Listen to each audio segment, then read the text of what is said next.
Welcome to our program on Kardec Radio.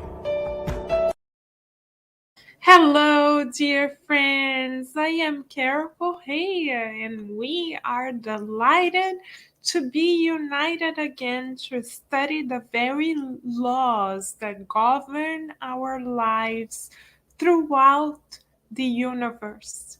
As Master Jesus has taught us, there are many mansions in the house of the Father. That means that we shall experience life in different planetary homes as we progress in our evolution. And the perfection of God is so great that all the divine laws that we are studying together also govern the many mansions that our Father has created throughout the universe. Meaning, what we are doing now shall nourish our souls for immortality. This, dear friends, is also an opportunity for us to be of service to others, because we learn in Spiritism that every time we make the conscious decision to think the good and multiply the good through our feelings and thoughts, we are creating thought forms and dispensing of our vital fluids in ways that can be lovingly manipulated by the mentors on behalf of our brothers and sisters in greater need. So we are grateful to God that we can consciously be of service as we nourish our souls together. Beautiful proposal from on high. And tonight, the object of our study will be question 935 from the Spirit's Book by Kardec. We shall now read the question, comment, read the answer, comment on the answer by bringing a couple of highlights, and then proposing a therapeutic exercise for us so that we can feel the scriptures and what we learn can become a part of who we are. Let us then begin our study of tonight. In question 935, Kardec asks, what about the opinion of people who regard communication with those beyond the grave as a sacrilege? We are grateful, dear friends, that Kardec asked such a question because many of us have already encountered brothers and sisters that embrace this mentality. Let us now then visualize the loving spirit surrounding Kardec and his team, answering to Kardec and to all of us how to proceed in such a circumstance. The loving spirits tell us there can be no sacrilege where there is reverence and when the invocation is made with respect and propriety. The proof of this is that the spirits who have affection for you take pleasure in coming to you, and they rejoice in being remembered and in being able to converse with you. There would only be sacrilege if evocations were made frivolously. So, what a beautiful, hopeful answer from the illuminated spirits. It makes sense if we use our reason to come to agree with the loving spirits, because, of course, God has not created any of us to be destroyed. That would be nonsensical. Of course, God continues to invest in his creation throughout immortality. How do we know? Because God is love, and love is not destructive. Rather, love is constructive, and love is the greatest force. there is in the universe. So while we divest ourselves of our physical body, we, in essence, continue living. And it's beautiful that Spiritism brings to us the unveiling of our true identity, which is our immortal spiritual identity. It is beautiful, dear friends, that Spiritism is a revelation because it lifts the veil, the mysteries that separated us from the other side of life, from our true home. Now we believe because we understand and we know facts about life on the other side of the physical world. And we know for a fact that we are spirits living through a passing physical experience and not the opposite.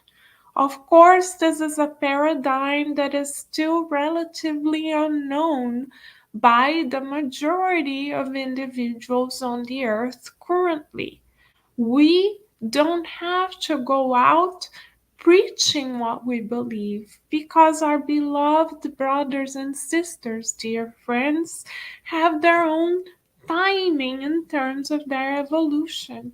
And God works silently, waiting for everyone to embrace the truth in their own time. So we may be wondering, Carol, how can we be of support to our loved ones? We can be of support to our loved ones by sharing what we know through, first of all, our inner attitude, our faith and strength when facing difficult tests, our testimony of confidence, trust in God when we are in the process of learning something new or overcoming obstacles, and also our positioning when a dear loved one transitions to the other side of life. Yes, we cry. Yes, we feel the pain of temporary separation, beloved friends. Yes, we are human, but no, we do not despair because we know that our loved one continues living, that there is no such a thing as death. Our loved ones actually graduate to another stage of life so that by the mercy of God, they can continue progressing. So, our attitude before the challenges of life will and shall inspire others to know, to want to know what we know. So we ourselves, our attitude and response to the challenges of life can be one of the most powerful living examples for our beloved ones to feel the curiosity to learn or want to know more. So we can be hopefully strive to be coherent, so we can be living examples of what we know, and we can simply and lovingly share when asked, using our social media, giving books as gifts, sharing uh, little quotes or remarkable cases that we heard through the Spiritist literature. We can always find one way or more to plant seeds of hope in our loved one's heart, because we for certain reincarnated to be multipliers of the good. So this is our Therapeutic exercise for tonight to multiply the good. So, within the next 24 hours, beloved friends, the mentor spirits are inviting us to multiply the good. How so? By finding ways of being of support to one another and helping each other, even if it is in the silence of a prayer or by simply emanating positive feelings and thoughts towards a coworker, towards someone we see in social media, towards someone who may ask for a prayer, or towards someone we know who may be experiencing the physical death or passing of our loved one to the higher realms of life. Let us be silent but faithful multipliers of the good. We don't need to announce the fact that we are multiplying the good. We can simply just do it and trust that the good is here to grow and to embrace everyone around the earth. God, beloved friends, is counting on you and I to be in this task force of multiplying the good. Let us then embrace this loving proposal and within the next 24 hours spread a few seeds of hope silently but lovingly. So we wish you, dear friends, a beautiful and blessed time, multiplying the good as we continue to find the good wherever we go together.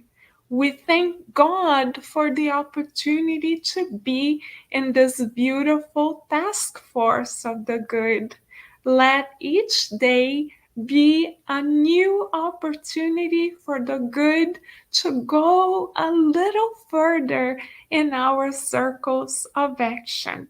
For this is the very reason why you and I have reincarnated. Thank you, dear friends, for consciously choosing to multiply the good together. We look forward to next week when we unite for more in the name of God. In the meantime, we wish everyone here in this circle of hope and kindness many, many blessings. And we hope that everyone who is watching either live or on demand can stay tuned right here on Kardec Radio, where, of course, we are always nourishing our souls. Bye for now, dear friends.